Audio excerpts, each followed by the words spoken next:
ប្រជាពលរដ្ឋជាង3000នាក់នៅតំបន់សមរភូមិខេត្តព្រះវិហារត្រូវបានជម្លៀសទៅកាន់កន្លែងសុវត្ថិភាពដែលអាជ្ញាធរខេត្តរៀបចំនៅស្រុកគូលែនប្រជាពលរដ្ឋចំនួន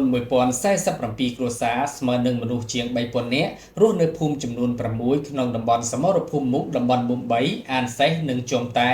ដែលមានការភ័យខ្លាចក្នុងការប្រជុំមុខដាក់គ្នារវាងកងទ័ពកម្ពុជាថៃបានជម្លៀសខ្លួនទៅកាន់កន្លែងសុវត្ថិភាពដែលអាជ្ញាធរខេត្តព្រះវិហារបានរៀបចំជូនពួកគាត់ក្នុងវត្តពោ5000ដើមស្ថិតនៅស្រុកគូលែនថ្លែងប្រាប់បណ្ដាព័ត៌មាន Fresh News លោកគឹមរិទ្ធីអភិបាលខេត្តព្រះវិហារនៅព្រឹកថ្ងៃទី17 ខែមិថុនាឆ្នាំ2025នេះបានបញ្ជាក់ថាប្រជាពលរដ្ឋរស់នៅក្នុងភូមិចំនួន6នៅតំបន់សមរភូមិមុខសរុបប្រមាណ9000នាក់ប៉ុន្តែក្នុងនោះមានជាង3000នាក់ដែលពួកគាត់មានការព្រួយបារម្ភអំពីស្ថានភាពនៃការប្រជុំមុខដាក់គ្នារវាងកងទ័ពកម្ពុជាថៃ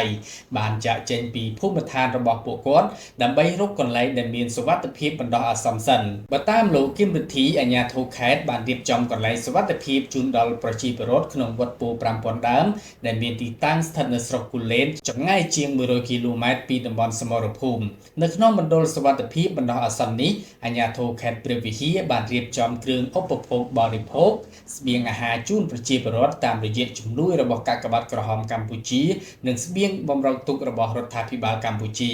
លោកគឹមរិទ្ធីក៏បានអំពាវនាវដល់សប្បុរសជននានាអាចបន្តឧបត្ថម្ភស្បៀងអាហារបន្លែត្រីសាច់និងសម្ភារៈផ្សេងៗទៀតតាមលទ្ធភាពមកកាន់អាជ្ញាធរខេត្តព្រះវិហារដើម្បីទុកបម្រើបំពេញតម្រូវការប្រចាំថ្ងៃរបស់ប្រជាពលរដ្ឋនៅក្នុងមណ្ឌលសុវត្ថិភាពបណ្ដោះអាសន្ននេះនៅមណ្ឌលសុវត្ថិភាពនេះក៏មានកុមារតូចៗផងដែរដូច្នេះសប្បុរសជនក៏អាចឧបត្ថម្ភនំចំណីសម្រាប់កុមារតូចៗបានដូចគ្នាជាមួយគ្នានេះនាយឧត្តមសេនីយ៍គតិសង្ហបណ្ឌិតគង់គឹមអនុប្រធានទី1គណៈកម្មាធិការជាតិគ្រប់គ្រងគ្រោះមហន្តរាយនិងជាប្រធានសមាគមអតីតយុទ្ធជននៅព្រឹកថ្ងៃ